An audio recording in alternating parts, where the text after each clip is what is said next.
Hello, everyone, and welcome to a brand new episode of Set Lusting Bruce, your podcast all about Bruce Springsteen, his music, and mostly his fans. I am your host, Jesse Jackson.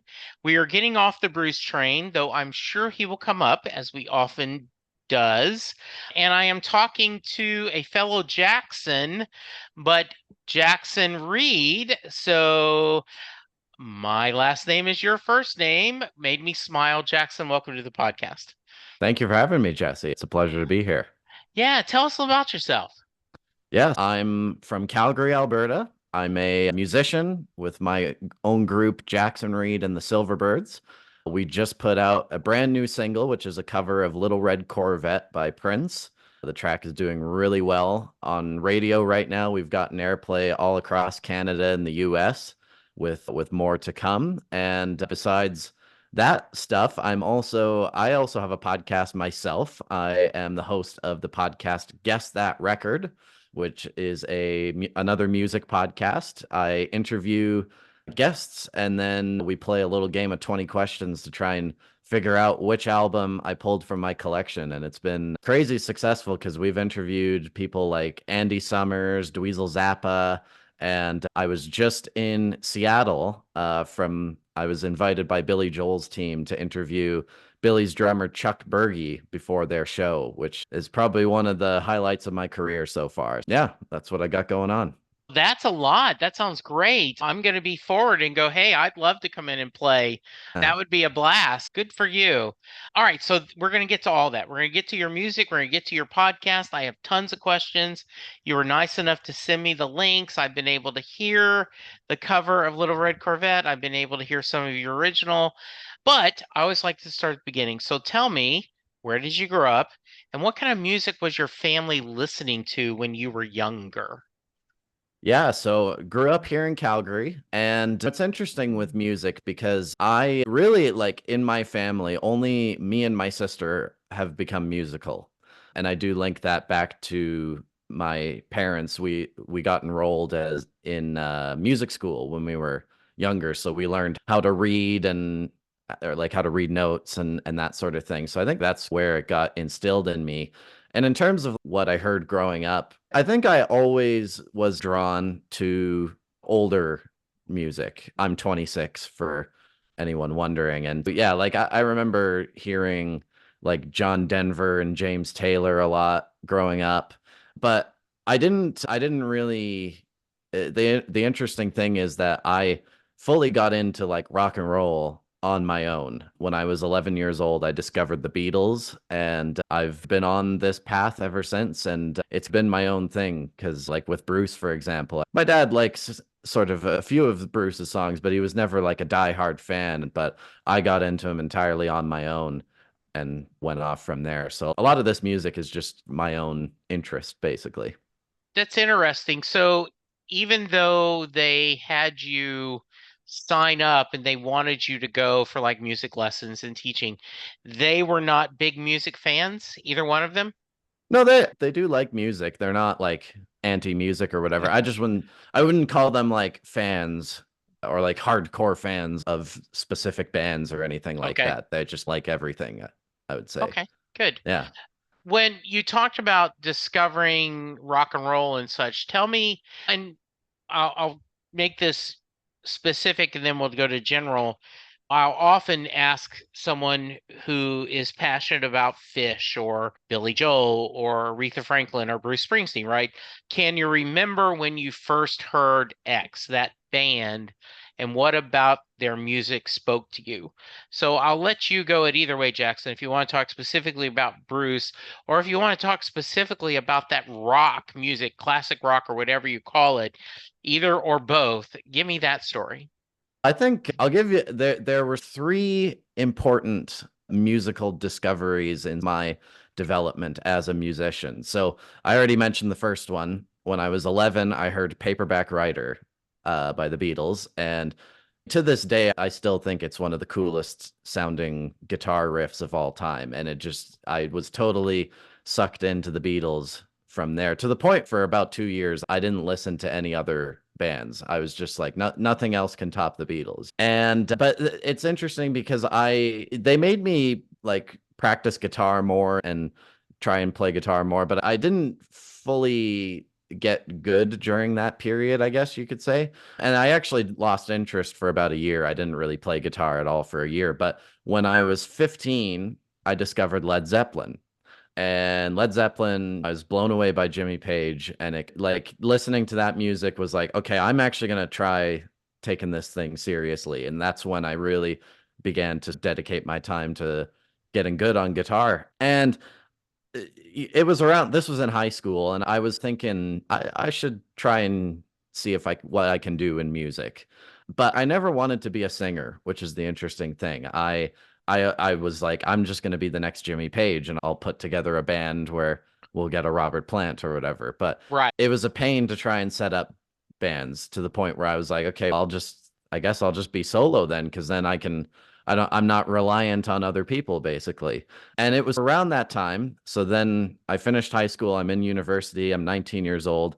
And that's when I was like, I've never really listened to Bruce that much.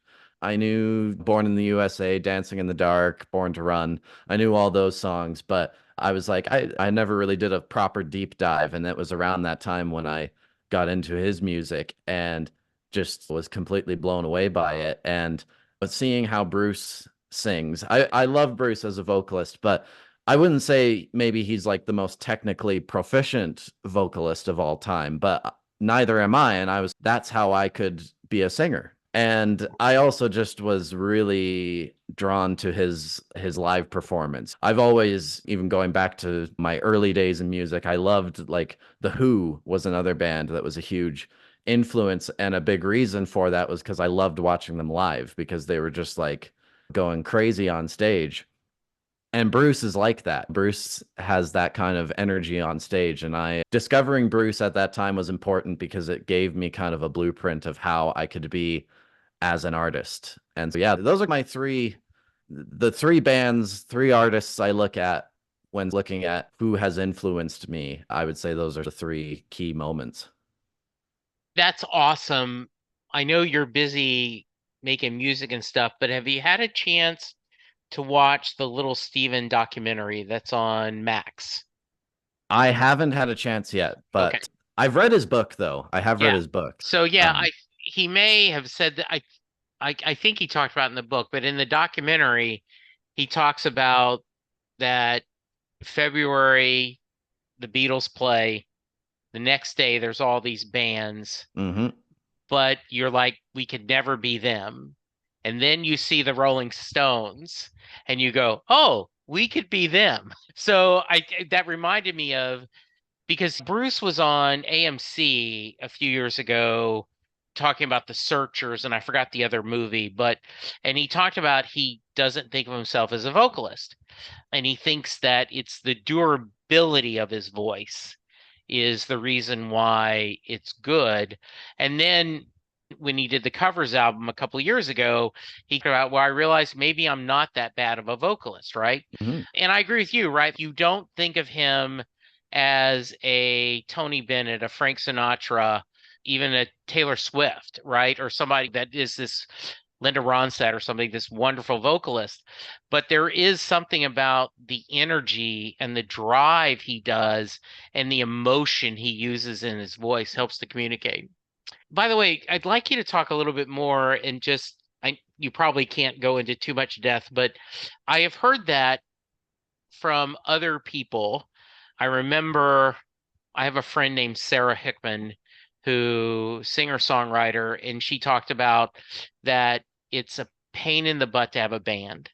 It takes more time, it takes more energy, you've got to coordinate.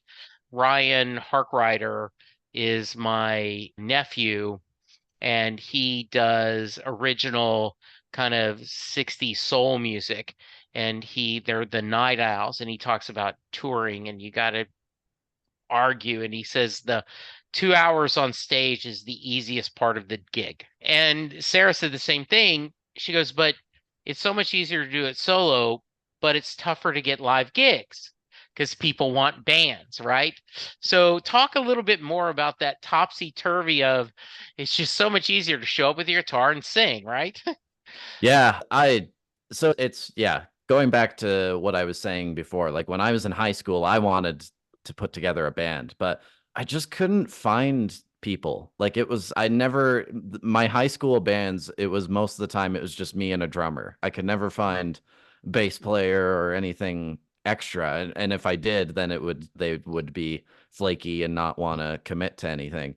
So yeah, that's what kind of made me go on a solo path. But I never wanted to be like singer-songwriter, just show up with an acoustic guitar and play by myself. I always did want to keep a band, and when it comes to playing live, have that band performance basically. And so I've just been going like getting people to play whenever we have a show. About 3 years ago was when I started releasing music as Jackson Reed and the Silverbirds, which I always wanted to get to that point where we had an E Street Band or a Tom Petty and the Heartbreakers kind of thing. That's always, I think, once I decided to go solo, that's where I wanted to end up because I like the freedom of being a solo artist and not if people come and go, it doesn't die, if that makes sense. Like Sure. I'm still the one that people come to see basically. But I do having the band dynamic, like with Bruce, for example, like the guys in the E Street Band are not just nameless faces up there on stage. Like they have a true band connection there. So that's what I've been going for. And thankfully I have a consistent lineup now of guys who play with me, which is awesome. And yeah, so it is funny how that works, how it's like I think like in a way it is a lot easier to be a solo artist than trying to have a band where it can be a bit tough to make sure everyone's happy and make sure everyone's committed. Yeah. Yeah, we can't all be Chuck Berry. The stories were right that he would just show up with his guitar and whoever's the house band. Yeah, you all know the songs. Just, It's funny you mentioned Chuck Berry because on my yeah. podcast I interviewed someone named Al Stahaley. He was in Spirit back in the early 70s. Okay. And it's funny, he transitioned out of being, like, he still writes and records music, but he transitioned into being an entertainment lawyer. So Okay. he started representing artists as a lawyer. But he was telling me a story. He's from Texas originally, and his band that I think they were in Houston. They got booked to back up Chuck Berry in Houston and Galveston. And yeah, it was an interesting story to hear that because yeah, it's exactly what you were just saying because Chuck just walked in and started playing, and they had to just go along with what he wanted to play. So, Yeah. Bruce had told that story that the E Street Band were doing that early days. And Chuck was like, "You guys all know my songs.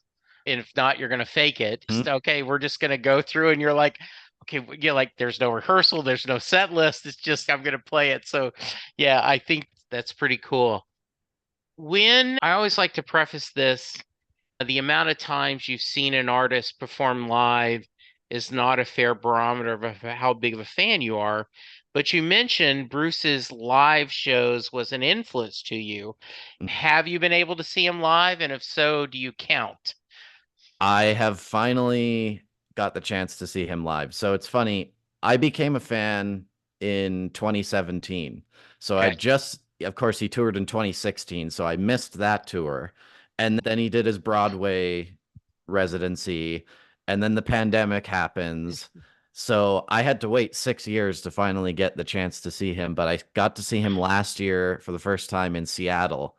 And it's funny because, of course, I watched all the clips, right? The first one that like really blew me away was the Tempe 1980 show from the River tour that was filmed. Right. I remember seeing Badlands from that performance and was like, whoa. And then just going down the rabbit hole from there. And of course, buying like from the archives. I have a couple CDs from the live recordings. The Cleveland 1978 show at the Agora is probably my favorite live recording of all time. And of course, I've met lots of people since then who have seen Bruce loads of times and been like, "Oh yeah, no, he's a machine. Like it's the greatest show ever." And I remember when I finally got to see him about halfway through the show, I was just like, "Yeah, these people were right. He's just an animal on stage." And it was really interesting how I think the thing that I found most interesting was how they just didn't stop playing. There was no chit chat between the songs. They just went from one song to the next.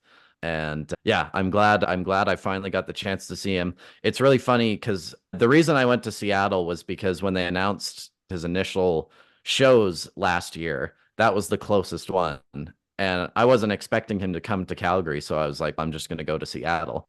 I have family down in Seattle, so I've been there loads of times and it's an easy trip for us to make. But about a week before we left, they announced he would be playing in Calgary. So it was, well, of course, we plan a big trip, and then he turns out he's coming here. Of course, I was also like, that's great because now I can see him twice. Yeah. And we bought tickets for that show, and then of course he got sick, and Yeah. they postponed it to this November. So I went from being a few weeks away from seeing him a second time to being a full year away from seeing him a second time. But I'm very glad I got that Seattle show in to get my fix while I wait for the next show. Yeah, that's awesome. So I think you're a prime example. You were not concerned last year with all the brouhaha about the stale set list. You were like, bring it on. I'm just ready to see him live. Exactly. Yeah. Yeah. It was interesting because there were still a few songs that he played I wasn't expecting to hear. Like he played Trapped. And I remember when that started, I was like, "Oh wow, Trapped." I Yeah. wasn't That's cool. But yeah, no, it's probably just because I wasn't around for the days when he Yeah. would just pick signs out of the crowd and go Yeah. go off on some really interesting places with the set list. So I was Yeah. just happy to see him. Exactly. So one of the things, Jackson, that I love what you said is somebody last year said it was no time for small talk tour. But the reality is in 2016, my son went with me to see him in Oklahoma City. Mm. And so he had never seen him before, had certainly seen videos and have had to listen to his dad going on and on. And he really went just to be nice to his dad. He gave up WrestleMania. WrestleMania was the same night in Dallas, and he didn't care. He went to see Oklahoma City. And after the show, he was quiet. And I said, do you want to go get a drink or something? He goes, if you don't mind, I just want to go home. So let's go to the hotel. I'm like, okay. Because I had figured he'd want to go to a bar or something. And we get up, we're in the car in the morning, and we drive through a drive through and get some breakfast. And I said, do you mind I record your thoughts on the concert? And he goes, no, that's fine. And so he said, my first thought is you've got to you've got to know what you're doing because Bruce doesn't wait between songs. He said the song is ending, and before the last note, he's counting down the next song.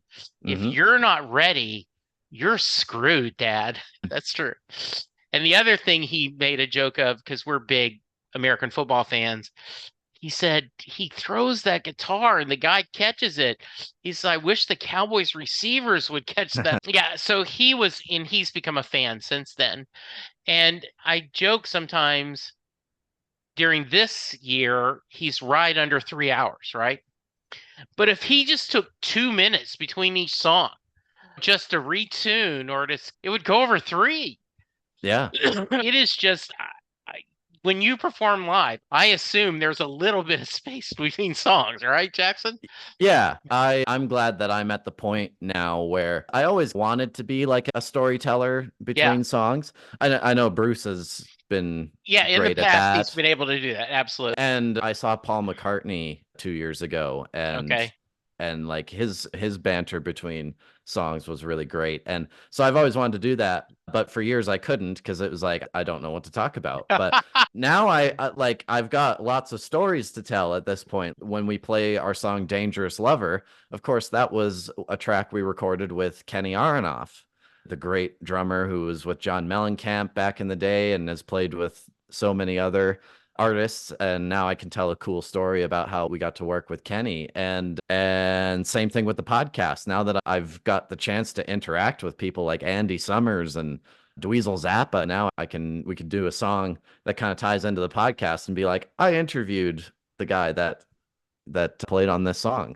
So yeah, I do to introduce a song and give it a story because I think it does make you stand out, especially in Calgary, where not a lot of people are talking with people that we're Yeah. working with. Yeah, and that's one of the things that I love often when I'm seeing an artist is to hear that story and the thought. Yeah, but it is interesting that Bruce is like, man, I'm gonna give it to you packed, right? There's no filler. Um, Yep. so I want to get I'm gonna get to the podcast in a minute, but so you've searched and you've gone through, and then you said 2 or 3 years ago, right? You've decided that, as Bruce said, 1 plus 1 equals 3, right? Like when he was talking about the E Street Band going into the Hall of Fame, he Hmm. says it's Bruce Springsteen and the E Street Band, Tom Petty Yep. and the Heartbreakers, right? James Brown and the Flames, right? So what you shared a little bit about how you wanted that quote unquote brand so that if you had to, because people had other obligations, you were okay. But talk to me about where you came up with the title and kind of that journey, if you don't mind. Yeah. So the name I came up with, yeah, I guess it was 2021. And I wanted it to be like a bird. That I knew I wanted it to be some kind of bird because I thought that's pretty rock and roll. And that sounds like a sports team or like a gang or something like that. And my first thought was Thunderbirds, but of course, the fabulous Thunderbirds, I thought there might be a problem there. And then it was like, okay, Firebirds. Okay, there's a band called the Firebirds. I just went through all kinds of birds until I got to Silverbirds, and I was like, oh, that sounds pretty cool. And there haven't been any big bands called Silverbirds, so I'm just gonna roll with it. And yeah, it's as I was mentioning, of course, that was during the pandemic when we're not playing shows at that point. So we didn't really have a lineup yet, I would say. But starting in 2022, we got the core of the group put together. On keyboards, I've got Jeremy Brigham, he's actually been my keyboard player since 2018, and he's been amazing because he's a multi-instrumentalist and a fantastic keyboard player, and we've been together for a long time. We've actually played some shows in the US together. And so he's still with me. And then I found a drummer named Nathan Litvinchuk, and Nathan has been a great addition to the band. Really awesome dude. He actually came with me to Seattle for the Billy Joel concert and to help me with that interview that we did with Chuck Berge. Yeah, Nathan has been a great addition. And then I've met this guy also here in Calgary named DeAndre Crow. And DeAndre's cool because he's another multi-instrumentalist. So he's our Swiss Army knife right now. Like we just put him wherever we need him for whatever show we're playing. So a lot of times he'll play guitar for us, but he can play keyboards or bass. Great singer as well. And yeah, that's who we've got right now. But it's nice because it feels like we've got a good group, a good base to build off of. And eventually one day I would love to have kind of an E Street band lineup where we've got two keyboards and saxophone and all that stuff. Yeah, it's we've been building it, but again, it's nice that it's Jackson Reed first and foremost. People can come and go and it doesn't really change the sound, which is great. The When you were putting together the band and the sound, what in your mind did you know what you wanted to sound like? Certainly you want to be unique and not be just um a pale copy of someone else. But talk to me about in your musical mind, your journey, what were you trying to, if you can articulate, what did you want your sound to be, Jackson? I think we have found what we're trying to do, but I would say the best way to describe our music is it's pop music with a rock and roll attitude. I'm not really trying to get too artsy at this point. I want to write hits. Like I'm not ashamed to admit that. I'm just trying to write the catchiest pop songs you can think of. And we incorporate like a lot of I think we've started to incorporate a lot of sort of like modern pop elements, synthesizers and some programmed stuff here and there, but still having that old school rock and roll mentality to it. And I think also having a more rock and roll based live show, especially, which I think it does make us stand out because, again, not many rock bands these days are trying to be. Not many rock bands are trying to cross over, I would say. And I think that's what I would love to do is to write songs that are commercial, radio friendly, that have that kind of success, but yeah, put some guitar on it as well. So let's talk about why did you decide to do a Prince cover? Yeah, Prince, I've become a big fan of Prince in recent years. The interesting thing is I find a lot of similarities between him and Bruce. Yeah, They I think they both from a live performance standpoint, again, I'm drawn to those kind of high energy performers. So Prince definitely fits the bill there. Of course, amazing guitar player, so I like that about him. Since I've been experimenting more with bringing in pop into the equation, I've learned a lot of how to write good pop songs from listening to Prince. He's become an important influence for me. And with this Little Red Corvette in particular, it was a song I was listening to a lot late last year. And it just hit me where this is a song that could come out today. And I think it would fit in with everything else on the radio. Like it's sure. still really fresh. It is kind of And timeless. and it's funny because I feel like a lot of current pop music takes a lot of 80s sounds and repurposes them and that sort of thing. I just was like this, I think this would be fun to have a go at. We've never done a cover in the studio before, so that was also a new thing for us to try. And yeah, we just went from there, and it was fun to put together. I think it turned out great, and I think the response we've had on radio has certainly proved that it's a track that still gets stuck in people's heads. And the other cool thing was that on my podcast, I interviewed Susan Rogers, who was Prince's engineer from 83 to 87. So she worked on Purple Rain and Sign of the Times. Like she was basically there for his biggest period, the biggest era of his career. And I've stayed in touch with her since we did that interview, and I sent her the track and she liked it. So it was nice to get an endorsement from someone that was in Prince's inner circle. And I think it reinforced that it was a good decision to do this cover. Jackson, what you talked about never doing a cover before in the studio, but do you guys throw in covers every once in a while in the live show? Absolutely. Yeah, just like Bruce. He always has covers in his set. Uh, I think, yeah, especially like when you're in a bar setting, which is where we usually play. I think like you got to throw in a few songs that the people know. And I like playing covers. I think it's fun to do songs that I like to play and that we all like to play that maybe we didn't do. So, yeah, no, we've definitely played a lot of covers live. This was the first time we've done one in the studio. Good. So I'll go back to music in a minute, but I did want to talk about the podcast a little bit. Give me what, and I'm guessing it might have something to do with the pandemic because it often does, but tell me about the origin stories. Why did you decide to do a podcast? And you've given a little bit of the format, but share a little more, please, Jackson.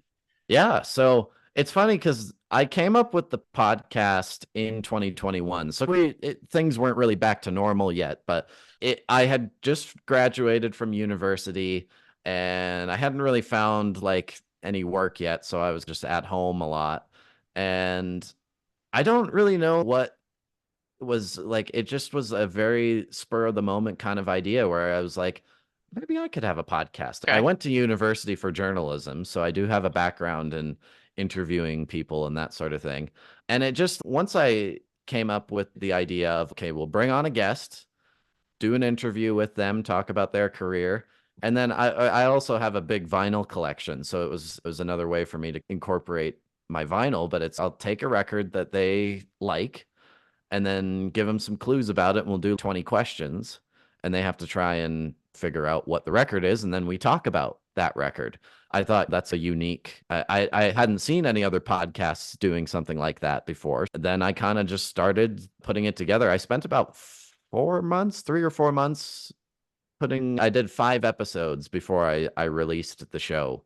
And it's also funny because from the beginning, I should just try and see if I can get famous people on this show. I don't really want to be like interviewing like local bands or up and coming artists because I don't know if that's worthwhile or that sort of thing. So I have an agent he's from New Jersey originally, and he actually currently still works with Bruce, but his name is Gene Foley. He's awesome. He was actually the one who set me up with Kenny Aronoff, and he's really opened a lot of doors for me. But I sometimes go to him for help in contacting these people. But yeah, I just started reaching out to potential guests, and the first one who agreed to be on the show that was like someone noteworthy was Jim Vallance, the great Canadian songwriter who, of course, has worked with Bryan Adams for a very long time and has written songs for many other big name artists. So once we got Jim, it was okay, I think we can do this. And then it's just been growing from there. I went from Jim Vallance, and then I had the Hot City Horns, who are Paul McCartney's horn section.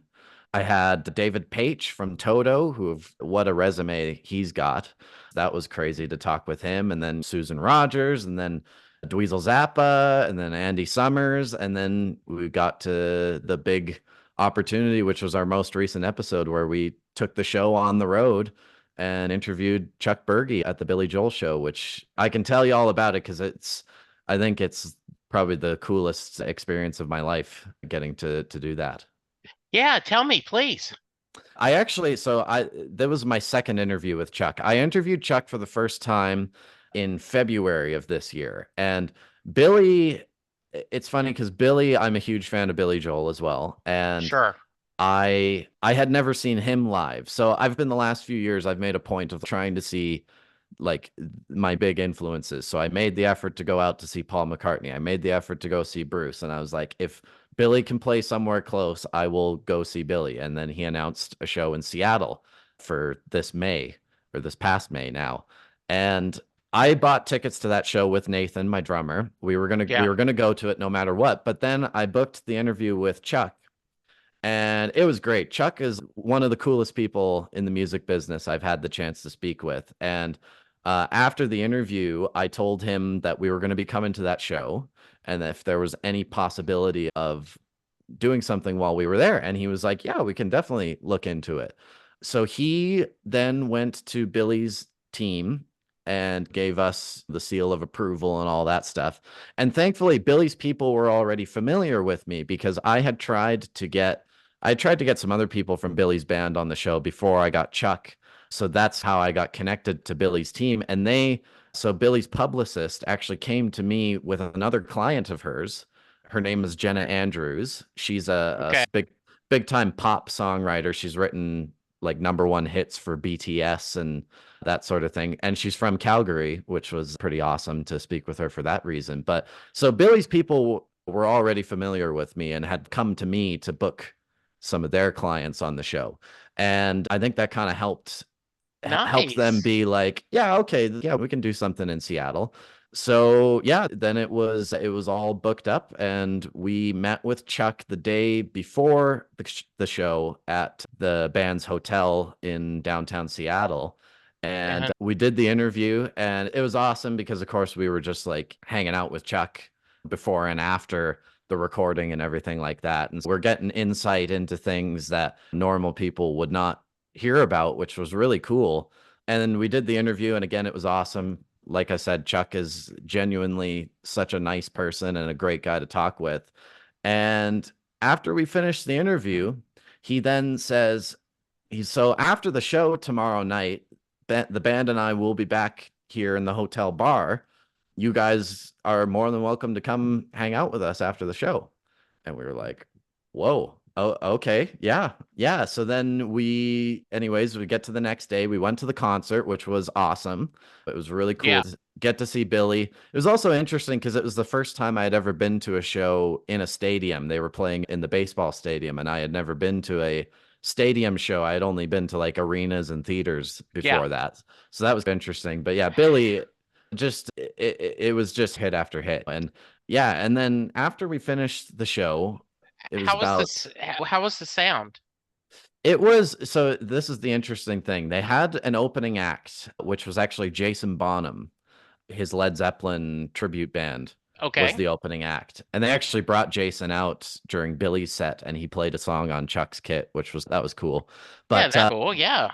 but it was interesting because I thought the sound during Jason's set, and maybe it was because like they're the opening act, so they don't get Yeah. like as good of a sound or whatever. I found it was a bit muddy, like it was just really big and like the roof was closed. Seattle's got a retractable roof, Yeah. so I could really tell it like the sound was just bouncing off the roof, and it was so I was like, oh boy, I hope Billy sounds better than this because yeah, it Yeah. just didn't feel like it was properly mixed. And then when Billy came out, it was like a night and day difference. It was very could hear everything perfectly clear, and yeah, it was a really great show. And yeah, so anyways, we got out of there. I think the show ended around midnight, I want to say. So then it took us about a half an hour to get out of the stadium, get back to our car, and then drive back to the Four Seasons where the band was staying. And it was funny because they wouldn't let us into the hotel. Yeah. They were like, "Oh, this is a private event. You can't come in." And it was like, "No, but we're invited to that."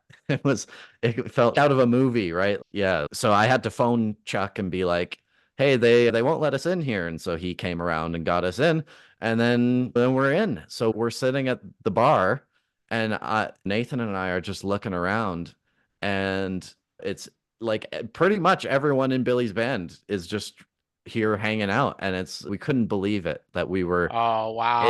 in that yeah, we were in the private little after party. And yeah, so it was great. And of course we were talking with Chuck, and it was awesome to break down the set with him a bit. And he was telling us like one of the songs they played was the Ballad of Billy the Kid, which I Hmm. thought was cool because it's a nice little deep cut from Billy's Sure. catalog. And he was like when we got to the sound check and we saw that on the set list, we were like, we haven't played this in 7 months. And so You're we were right. saying, he was like, we said to Bill, should we rehearse this? Like, it's been a while since we played it. And Billy was like, nah, we're good. So they played it without rehearsing. And he was like, and it was sloppy. We made some mistakes. And I said, I couldn't tell. It sounded perfectly fine. And we bonded because I was also like, but I understand because I've been in that position where I thought I made a mistake on stage, and then you talk about it with someone afterwards and they're like, I thought it sounded all right. So that was yeah. And anyways, yeah, so we were at the bar, and then it's just we're talking with one of the people we got to talk with who I made an effort to speak with was Crystal Taliaferro, who is she plays percussion and saxophone and does backing vocals with Billy. But I wanted to speak with her because she was in John Mellencamp's band back in the late 80s. That Okay. was where she got her start. She's from Indiana. And so I was like, Crystal, we've got something in common because we've both worked with Kenny Aronoff. Because, of course, Yeah. Kenny was in John's band. And so she was immediately like, oh, that's cool. And we were telling her about the podcast and our music, and she was like very interested in it. And it was like, so that was really cool. Also, funny that Crystal was in Bruce's band in the early 90s when Oh, he nice. split up the E Street That Band. that other band, right? The other band, yeah. So she did saxophone and backing vocals with Bruce on that tour. And she's been with Billy, I think, since 89, I believe. Yeah, just like crazy to be speaking with her. And she was so nice. And then we were thinking about getting ready to go. But we were like, we should get another picture with Chuck before we leave. So I asked him, and he was like, oh, of course, yeah. And Yeah. he's like, and Andy, come take a picture with us. And so he brings in Andy Sashan, who's Billy's bass player. And Andy took the picture of us on my phone. And then Chuck introduced us, and we were talking with Andy. And it was like, again, it was so cool because Andy was like, when Chuck mentioned we're from Calgary, he was like, oh, yeah, I've spent a ton of time in Calgary because I used to be Shania Twain's bass player. Like, just so, of course, it's like for those guys, it's very nonchalant about who Yeah. they've worked with. But again, it was wow. And then we were talking with him for a while, and then yeah, then it was about 2 in the morning, and we got out of there. But uh, again, I still can't believe it happened. Like it Yeah, that really, sounds great. really felt like my first proper rock and roll experience. Like it was very bizarre to be just like I was just a nobody from Calgary, and then here I am talking with Billy Joel's band right after they played with Billy in front of 40,000 people. It was wild. That's a great story. That's wonderful. I love that. I had Gail Davies on the podcast. We were talking to her about she had done a cover of a John Hyatt song, and she's in her 70s, and she talked about she doesn't perform live much anymore. She goes, but every once in a while, Amy Lou calls me and says, "Hey, I'm playing the Ryman. Do you want to come?" And I was like, "Wow, Yeah. talk about a name drop, right?" Yeah. Yeah. That's awesome. Um, so curious, when you're picking the album that you guys are going to discuss, what do you just randomly grab one, or do you do some thought about, is this person going to know what this album is? Tell me a little bit about that. I'm curious. Yeah, so it's I don't think I've ever shared this publicly before, but it's what I do because yeah, I don't pick stuff by random because Okay. because if you pick something and the guest doesn't know anything about it, there's nothing to talk about. So I want Exactly. to That's what I was just thinking, right? Yeah. yeah, I want to make sure that it is something that they know about and that they can speak to and that they're passionate about because that will make sure it's a good discussion. That is my only piece of that's the only thing I ask of the guest once we book the interview is what is something that or yeah, give me a list of your favorite artists. And then Okay. from there, then I know which record to pick because then I can see who they like and then I can go get the record that I want to. Sometimes I already know what a guest might like. Sure.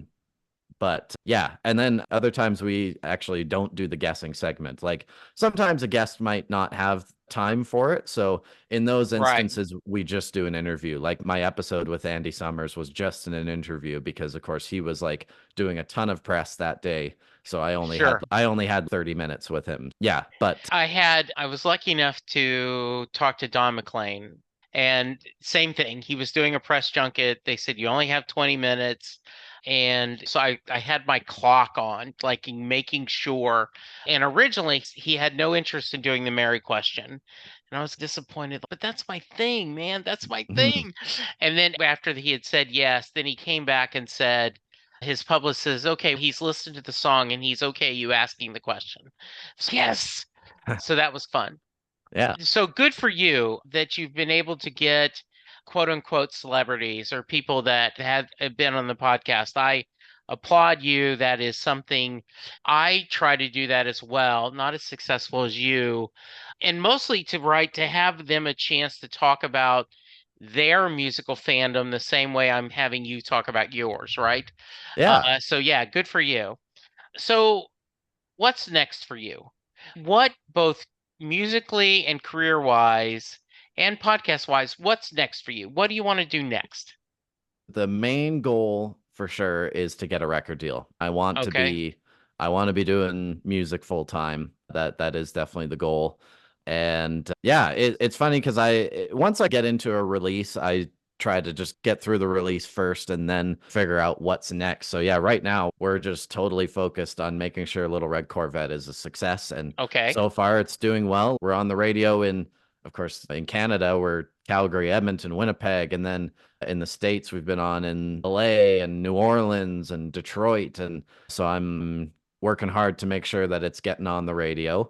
And we have some other press things that we're doing, like this interview.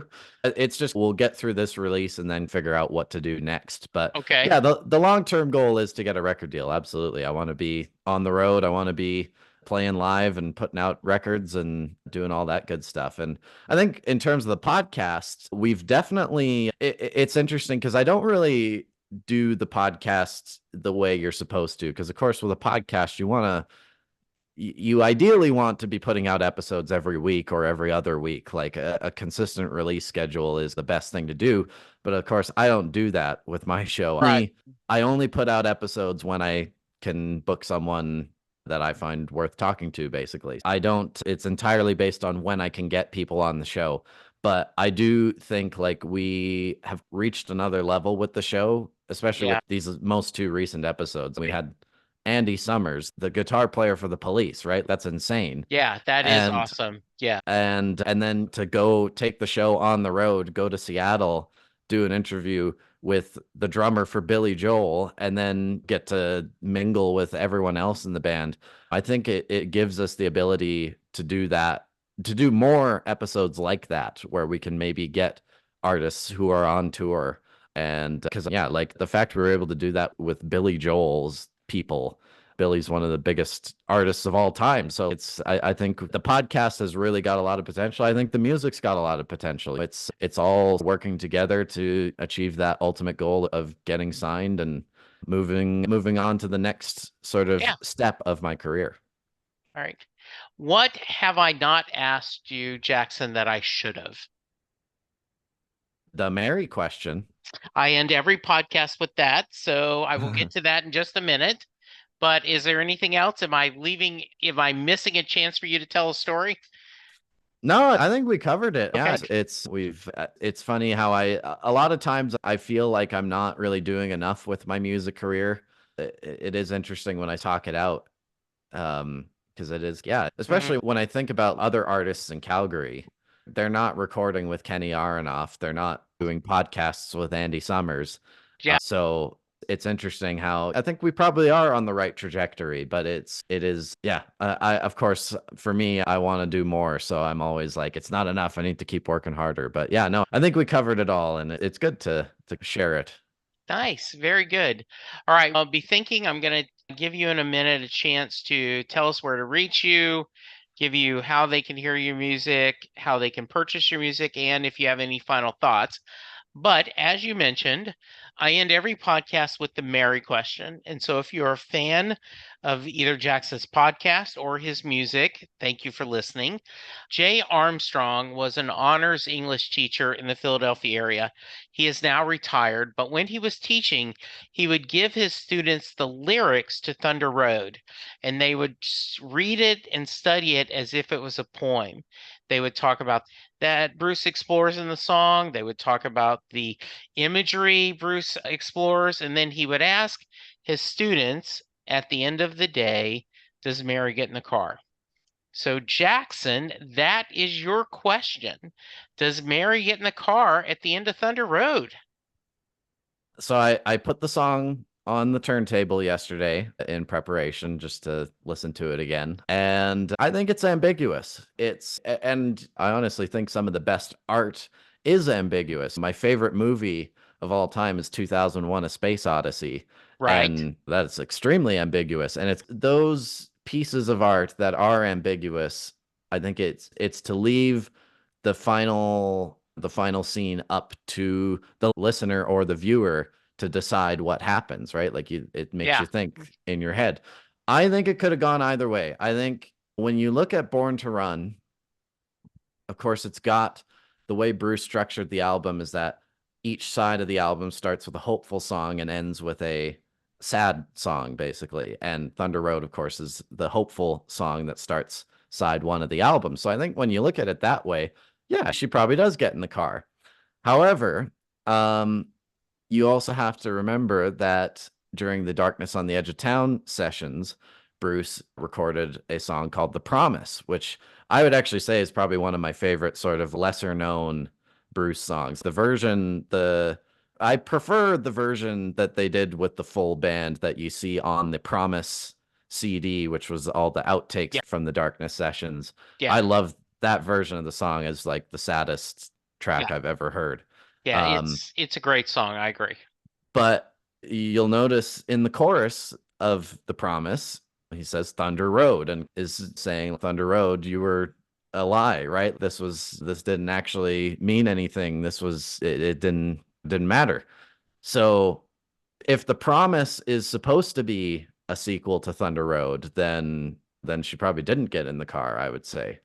But again, it's totally ambiguous. It's Bruce didn't have a definitive answer in the song, and I think that was probably deliberate in a way because yeah, it does make you think about it leaves it up to the listener to decide what happens. So that's what I would say. It's ambiguous, and I don't think we'll ever know the right or wrong answer to it. Perfect. Great answer. Super. All right. If someone wants to reach you and hear the band's music, what's the best way? I'll go through the music and podcast Please. stuff. Yeah. Musically, our website is jacksonreedofficial.com. So you can go to the website, check out all of our music, all of our videos are on there. If you want to follow us on social media, the best place to do that would be on Instagram. But we're on Instagram, YouTube, and TikTok, and the handle is the same across all platforms. It's at Jackson Reed Official, all lowercase. So that's where you can find us on social media for the music stuff. And then on the podcast, the website is guessthatrecordpodcast.com. And then same thing on socials. It is at Guess That Record if you want to follow us there. So yeah, please do check it all out because we've got great music and some cool interviews with very noteworthy people in the music business. Yeah, I think we've got a lot of cool stuff on the go, and you should definitely come check it out. Thank you, Jackson. Any final thoughts before we get you out of here? Oh, thank you. Thank you for having me. When I was looking around, it's funny because having done so many podcasts myself, I realized when I was putting together a plan to promote Little Red Corvette, I was like, oh, getting interviewed on podcasts, that would be a great way to help promote the song. And I honestly don't think a lot of musicians are doing that, especially more up and coming artists. They Yeah. may not think to do that. I started looking around for podcasts and I came across this one and I was like, oh yeah, the Bruce Springsteen podcast would be perfect. And yeah, so I'm really happy that you were cool enough to have me on the show. And yeah, it was great to talk about everything with you. That is very easy to say. I love the music. I loved your cover. I checked out a couple of the original songs. I thought you guys had a really nice energy and it sounded fun. And I wish you tons of success. If there's anything I can do to promote or help you, please let me know. If you end up coming to Texas, make sure you tell me in Yep. Dallas. And so I can be there, me and my wife screaming our heads off. So thank you, Jackson, so much. Listeners, go to his websites, check out the podcast, check out the music. For now, we're going to ask you to be safe, be kind, and we'll talk to you soon. Goodbye.